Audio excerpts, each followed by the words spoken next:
With T cells, there are two major lines of glycoproteins that you find on their membrane surfaces, and this helps determine what type of T cell they will become once they are activated. Those glycoproteins are called CD proteins.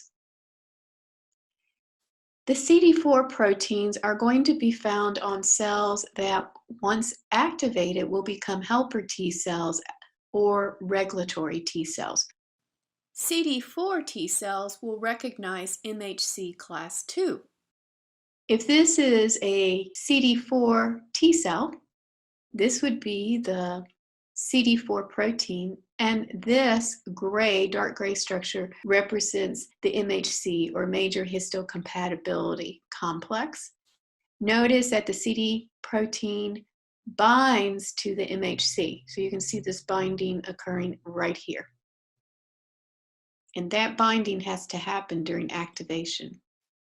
CD8 proteins are going to be found on cells that become cytotoxic T cells, and they are recognized by MHC class I proteins.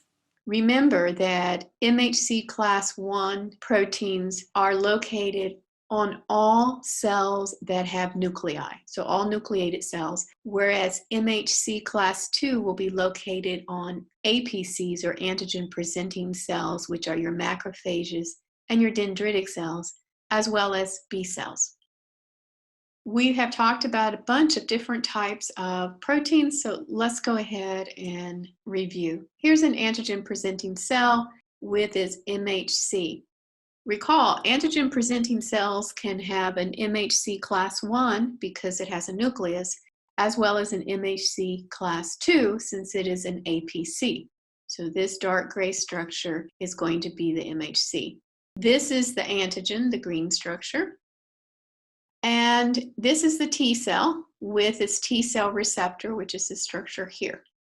During activation, the TCR, the T cell receptor, must bind to the MHC antigen complex on the cell that's doing the presentation.